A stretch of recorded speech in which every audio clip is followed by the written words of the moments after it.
So I went to talk to Hyodo, but nothing new came out of it.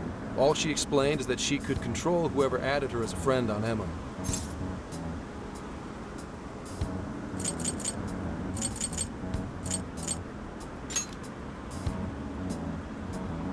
Not to worry, I have it with me. Here. Now that's what I want to see. After reviewing the facts, I've just about confirmed it. Each of these so-called incidents, I think they all stemmed from a mastermind. Oh? I'm curious as to why you think so. Hyodo, Natsume, Alice, all three were changing people's hearts to do bad things. But deep down, none of them were truly evil. At the very least, they're not the same as the rulers who distorted reality for their own sakes and ended up spawning palaces. I'd been considering that as well. Before Natsume lost sight of his writing, he was diligently working toward his dreams. Alice, too. She was doing her very best to be a ray of light and hope for other people. Mari-san was also striving for the betterment of everyone in Sapporo. Right. They're different from criminal scum like Kamoshida and Madarame, who acted only for their own benefit.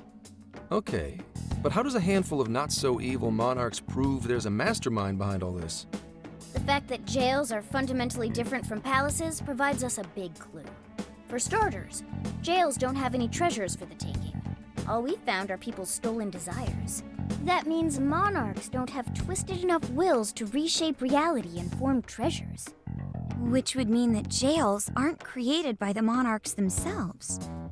Someone else must be doing the creating. Our final clue is the locks on all those bird cages. In order to get to the monarch, we've always had to unlock a door that denies us passage. I had thought this was just a security measure designed to protect the monarch and the desires held within. But if that were the case, why would traumatic memories the monarch would rather erase be the key to unlocking it? Given that these are cognitive worlds, maybe it means monarchs think their trauma will protect them. I find that rather odd.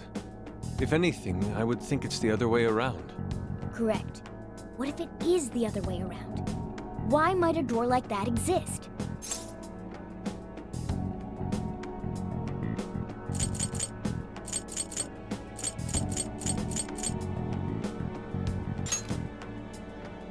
Right. I think so too. What if that door isn't to keep intruders out, but to trap monarchs in? You mean they're trapped?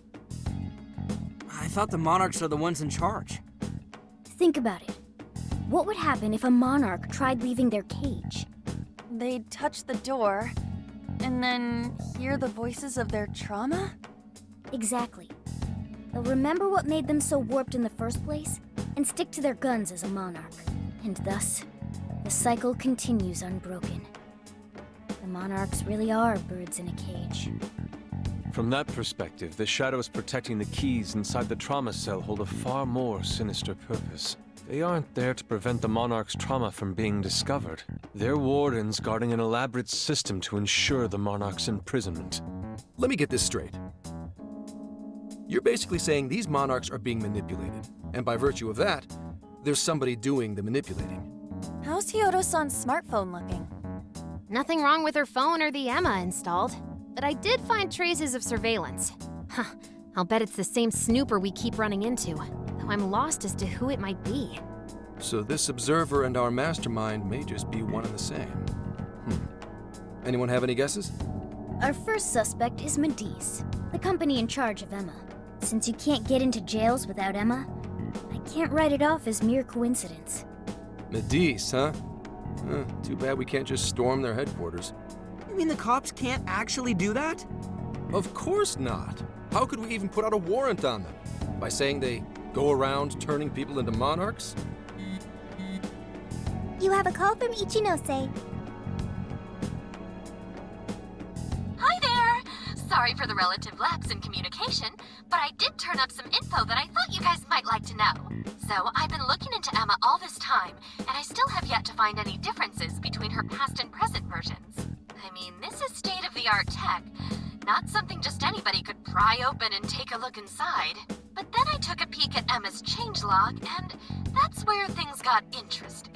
It seems seems Emma was transported to Okinawa at some point after I sold her to Medice.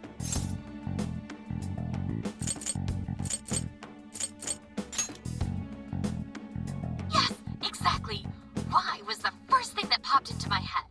So I dug around some more, and I found that off the coast of Okinawa, on the island of Kokojima, Medice apparently has a research lab. Oddly enough, its existence is unknown to the public, and when I called to ask for records, nothing came up. Basically, they're running a secret research lab. How crazy is that? So, if Emma's been altered in any way, I would think it had to have been done on that island.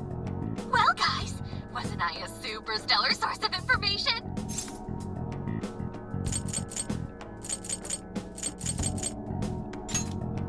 Ooh, is that praise I hear? You mean I did a good job? Woohoo! Go me! Well, guess it's bye for now, Phantom Thieves. Please regale me with tales of your adventure another time. So what did Ichinose-san say?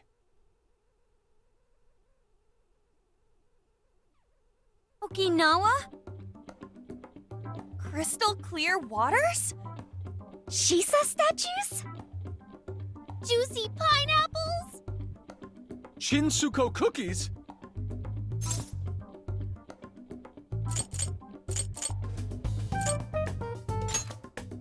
That's not what I was expecting. Guys, can you snap out of it? If it's an unregistered facility, we could always say we're conducting a field survey. That way we could ensure their cooperation. We may even find proper evidence that could be used in court. It may be well worth going, but Kokojima is a bit far from the Okinawa mainland. Then I guess we'd have to go by plane. Wait, what about our precious Feathermobile? We've taken it all this way! That's what you're naming this thing? Plus, you said it'd be dangerous using public transportation. Even so, wouldn't it be too complicated to try to reach Okinawa by car? Give me a sec. Hey, what's up? Yeah, of course I'm aware, but I also have a job to do, you know? Who's he talking to? Why would I lie? I'm being honest, I swear. Of course I remember. The thing is, I'm a little... Oh. You got hung up on. Okay, guys.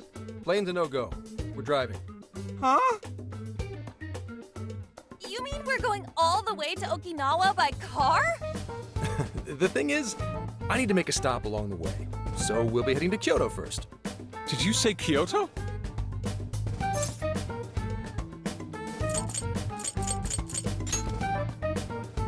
Yeah, I primarily work for the Kyoto Police Department. I thought I'd take a moment to catch up, share intel, you know, cop stuff. After that, we head to Kobe. We can take a direct ferry to Okinawa from there. That ought to cut down on time. But that's still quite a distance, even to Kyoto. Not to worry, I'll do the driving. You're tagging along? Wait, am I to believe that Nijima's been doing all the driving? Okumura, I thought you already had your license. I do have it. It's just, I don't have much experience behind the wheel. Plus, Haru's driving is not exactly... Well, in any case, we're taking off immediately. If we're leaving from here, you'll need to take the Hokuriku Expressway. The estimated travel time will be... About 21 hours, give or take. Gramps is correct. 21 hours? Are you nuts? You forget I'm an officer of the law? We're badass at driving. What's with him all of a sudden? It's like he lit a fire under his ass. Fine by me, so long as I can visit Kyoto at last. There goes Inari, revealing his true colors.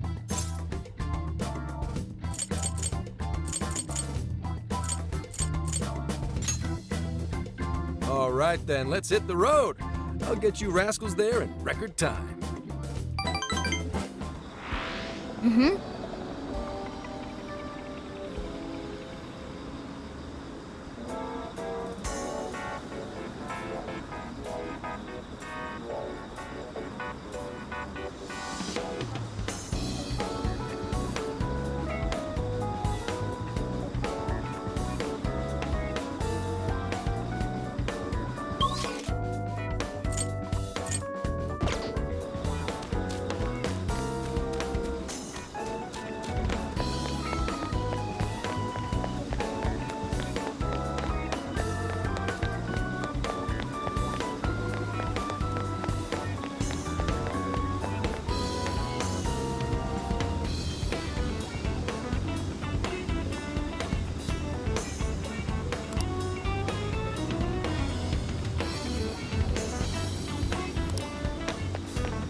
evening.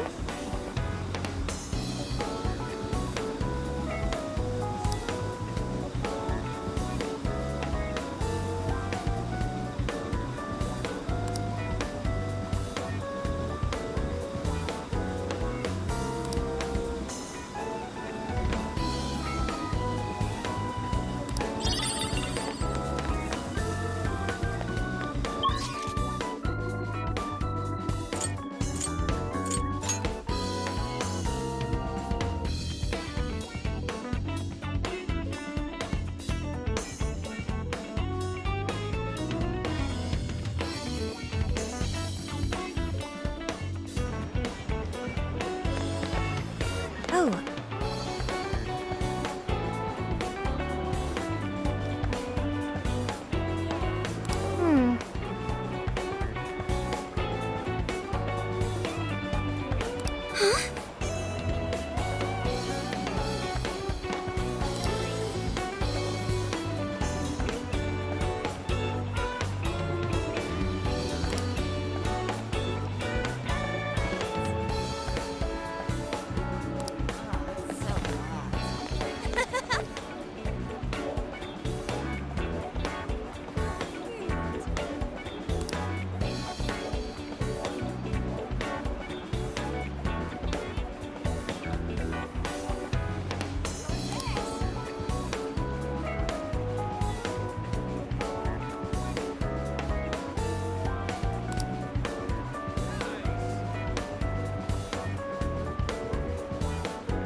what?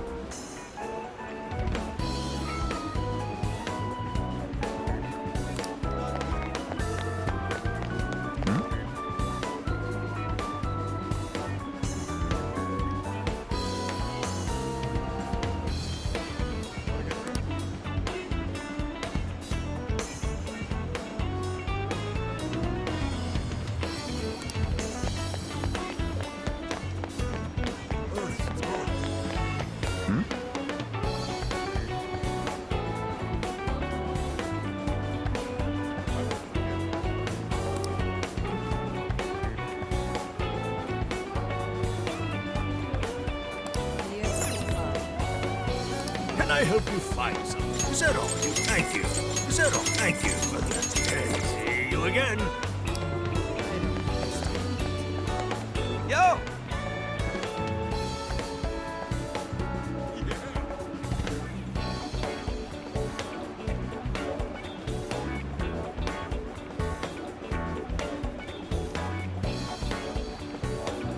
Indeed.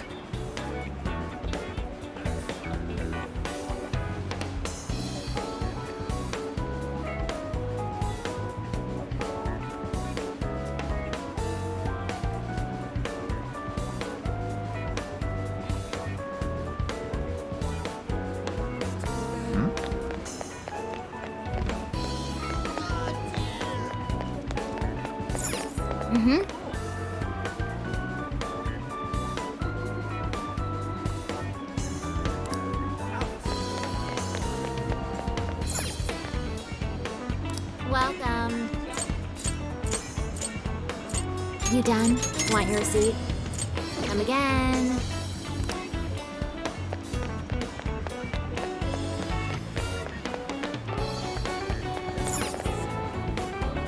Can I help you find something? Well, that's what you get. It's all yours. See you again.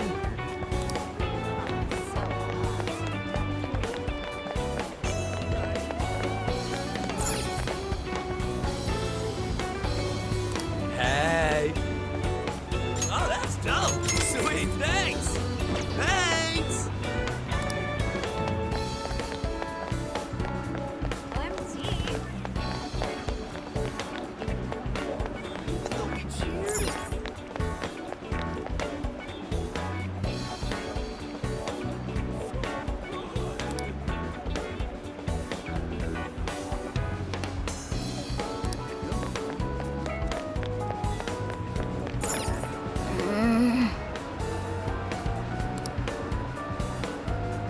Take again.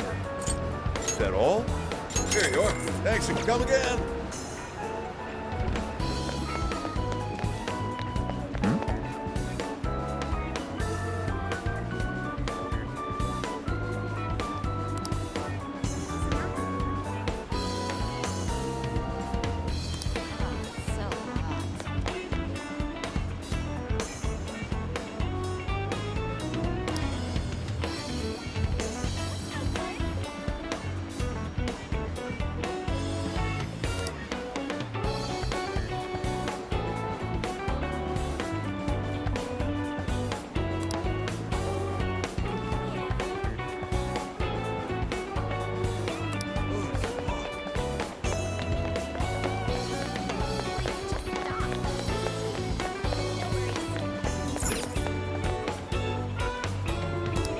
Not at all. Made your choice? Here you go. Is this what you... Thank you. Is this what you... Thank you. Stop by again.